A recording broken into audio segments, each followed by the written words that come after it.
Hello everybody, welcome back to It's Current Year for another quick battle ladder replay. Today I'm up against Karsten, who is playing the Wood Elves. I am playing the Tomb Kings, and we are on Hell Pit. Not exactly my favourite map in the map pool, but nonetheless, this was just a QB. It was a nice fun battle.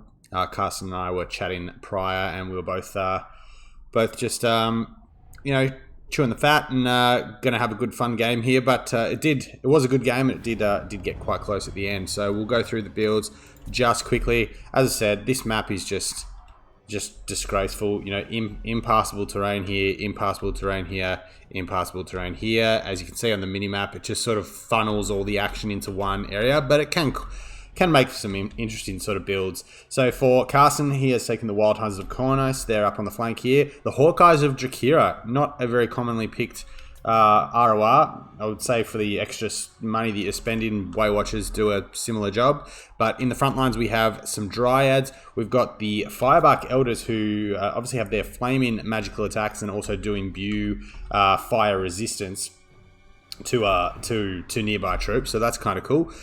We've got some more Glade Guard with Starfire Shaft, so obviously fire here, good for breaking down Tomb King heroes and lords and that sort of thing. There are some Eternal Guards in the back and a Branch Wraith on the ground here, who it looks like has taken Earth, Blood and Pendulum, as well as the extra combat sort of buff that it gives its friends around it. So leading the force, we have the Sisters of Twilight. They are up on Kethenhar today.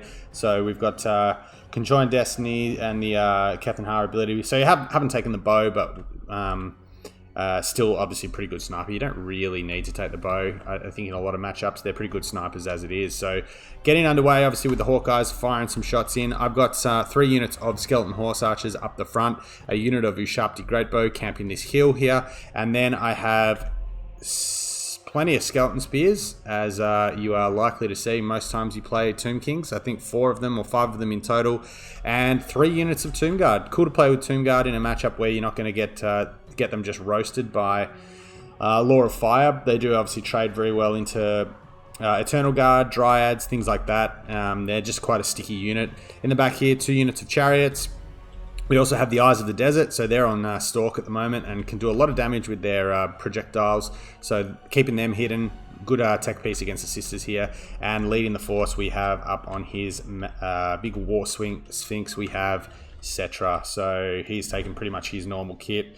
Wrath of Petra for the AoE, as well as Neru's incantation of protection and the incantation of Cursed Blades, and then obviously his passives, the Curse, the Restless Dead, Lore Attribute, and then the Unyielding Will. So let's get it underway, pop it on a play. So I see that he's sort of rotating, Karsten's rotating this way, and I'm going to do the same. I'm just sort of trying to get some work done and some screening done with my horsemen. So the Sisters of Twilight, they do have a nice... Well, it's a pretty small HP pool actually for a dragon character, and 50 armor. It does make them quite squishy. They do have obviously that burst heal with Conjoined Destiny, and Karsten will do a little bit of juking, but even small arms missile fire like this, they are quite susceptible to.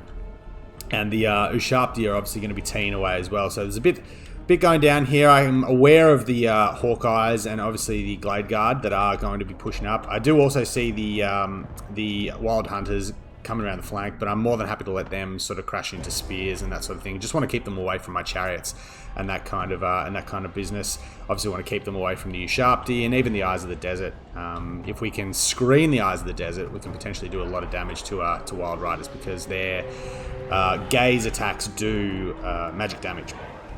And obviously the physical resistance is the main sort of damage mitigation for the Wild Hunters. So as we see the front lines sort of meeting here, Tomb Guards up against Dryads, a bit of a pendulum is going to come down here. It's going to do a fair bit of damage to these Skeleton Spears, but I'm not too worried about that. We've got some Glade Riders threatening around the flank here, and we see Settra coming in and getting pretty bold. He's going to make a beeline for these Glade Guard. He's going to come in. He is copying a little bit of fire. He drops his Wrath of Petra just to give himself some disruption, but the Hawkeyes have turned their attention to him now as the Ushabtis hammer into the Sisters of Twilight. They are, taking a bit of a beating here. But Settra probably doesn't want to stay here too long. He's done what he's needed to do. He's put some damage in, a little bit of damage, but he's pushed them back at least. And I will be going back to the front lines of my own to try and keep keep him safe from the sisters. Glade Riders with spears have dropped in, and the skeleton spears have been pulled up in response. We also have some wild hunters in here. They're going to just chase some skeleton horse archers. They are on skirmish mode, so they're just going to do their thing and run away. As we see the Firebark Elders just having a whale of a time here. Skeleton spears are just getting absolutely pounded. This unit of chariots, unfortunately, has got caught up on the Firebark Elders as the arrows just rain in, but I am putting some work into the Sisters of Twilight. I think Conjoined Destiny is sort of trying to proc here, and the Eyes of the Desert, the Sepulchral Stalker ROR, just trying to use their ammo as best they can. The Realm of Souls has hit level 3 here, so I think from memory I do maybe put it down just over here. There it is, right on cue. The Ushabti summon is going to come down and really put some pressure on the Hawkeyes of Drakira and these Glade Guard. There's no real Glade Guard with or Eternal Guard nearby, so they're going to have a bit of a field day over here. Conjoined Destiny does go down, so we're back up to just over 2,500 HP for the Sisters of Twilight as Jaff's incantation goes down. I see the Branch Wraith here, and I want to make a bit of a meal of this little twiggy beast and get the magic off the field. As once again the Ushabti, the Sepulchral Stalkers, do turn their gaze to the Sisters of Twilight. Now this is dangerous, taking the sisters down to the ground. They've still got a lot of ammo left, and they want to probably use it, probably get another breath attack if they can, and Settra now sees a chance to come in and spank some sister booty, and I'm going to pull the Eyes of the Desert actually into combat here just to use their mass to try and keep the sisters on the ground. The Ushabti back here is doing some damage. The smoke bomb has gone off from the Hawkeyes, so they've been able to sort of get some distance. And a tattered unit of skeleton chariots is coming back now to try and cause a bit of disruption through the skirmishes here. And as you can see, some of them are wavering. We might be able to get them to break, but now the skeleton horse archers, who have good range themselves. I mean, 140 range on a 500 cost skirmisher that is obviously, you know, undead and can't be routed, is really nice. Looks like Conjoined Destiny does go down once again and gets the sisters up to their healing cap, but it still is only just over 1,000 HP. So she doesn't want to. They don't want to get too brave around here.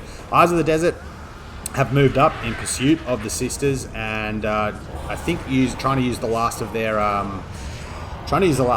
eyes, their eye ammo, but they should probably turn around and actually get onto the Firebark Elders now. I do see that they are broken. I'm not sure what did break them. I think it was some Ushabti Greatbow fire. But they're still very healthy, so not sure sort of what has got them to break, but we do move in now with some Skeleton Horse Archers just to keep them from rallying, because they are potentially a lot of mass fire damage for Settra, and Settra has been forced to pull back now, very, very low, with death in sight. But sisters now once again coming down just to try and free up the skirmishers. The anti-large on the Eyes of the Desert, they do have reasonable combat stats, but they do have a considerable anti-large bonus, so Glade Riders are going to go down very quickly. But starting to get a little bit low, 8 models, but the Sisters of Twilight have indeed shattered, and that's big for me. But I am still aware that there is a little pocket of resistance over here. There are some spears sort of grinding themselves to death on the Glade Guard, and we weren't able to finish off that Branch Wraith, although she's just finished herself off with an Overcast. Managed to get some healing down onto the Firebark Elder, so we'll see if they've got any juice left in them, but at the moment, last of my ammo is being used on all my Skeleton Horse Archers, and then with the mobility that we have there, I'm just keeping Settra back, buffing his, or trying to use the spells whenever they come off cooldown, just to get whatever healing I can on my front line. And this is what I was talking about in the early game. Still 77 Tomb Guard here, 58 Tomb Guard here. I believe there's one more unit somewhere. Maybe the other unit has gone down, but nice to be able to use them without the fear of them just getting roasted by a big flaming skull. So using the last of the ammo now, there's only 7 Eyes of the Desert left, but you see the fire coming in on the Firebark Elders here, doing some decent damage. There's no need to commit these guys yet. They're being held up on the Tomb Guard, but with the Firebark Elders shattering, that's going to be the game. And I managed to take a pretty narrow one that was obviously pretty narrow, focus on the battlefield given the terrain, but a fun game nonetheless. With I guess more so from Carsten's side. I mean, you don't see Tomb Guard a great deal with the Tomb Kings because, like I said, lore of Burning Head It's pretty nasty. But outside of that, I mean, this is a pretty standard Tomb King's list. You know, Settra on the Sphinx is good in this matchup because it's harder just with his HP pool and his armor for the Wood Elves to snipe him. Arkan can be decent, but can also be a little bit risky. Prey of the Anathrama, you know, is the female Glade Lord, as I said, with Prey of Anathrama is always a threat in this matchup just because she's such a strong lord. Even the sisters can snipe Arkan down pretty nicely. So usually I do like just the added HP pool that Settra gives you, and I guess that physical resistance as well from the incantation of protection is nice if you get if you get netted, or you know you are just the subject of Way Watcher or Glade Guard fire. So yeah, I think he's a pretty solid pick here. Eyes of the Desert did some great work, 2,000 gold on them. The Ushabti Greatbow used all their ammo and got a lot of damage into the Sisters of Slaughter. I think there was a few little errors with the Sisters of Twilight being on combat mode. So there was one in particular where it really allowed me to get them pretty trapped in with the Stalkers and Settra. And Carson was saying that was a bit of a mistake after we were talking after the game. But yeah, Hawkeyes of Drakira got okay value. The Wild Hunters just couldn't really get in, and they just struggled to get onto. I mean, they had some good targets here. If you get them on top of the Eyes of the Desert, they can do reasonably well. If you can get them on the Ushabti Greatbow, if you can get a bit of a pin on Settra, even just their anti-large can be good. And they are still Wild Riders, so I mean, if you're cycle charging stuff like Tomb Guard in the back while they're engaged, then you can do pretty well there. Misplayed my Chariots a little bit. I think one of them got beaten up on by the Firebark Elders, who I'm actually surprised only got over 600 damage because they stayed in the fight quite nicely. But yeah, I like the idea there with the fire damage, and obviously there were 2 units of Glade Guard with Starfire Shafts here as well, so they can put some fire damage into the Tomb King's Lords, and even like something like a Tomb Prince or Necrotex or something like that, with their weakness to fire. So yeah, fun game. Thanks to Carsten for letting me cast it. The Hawkeyes did actually get their smoke bomb off as well. We did see the smoke bomb be semi-relevant there, so I guess showing their potential. But I think there's actually there's some decent RORs on the Wood Elf roster. Unfortunately, the Hawkeyes I just don't think are ever worth it compared to a normal unit of Way Watchers.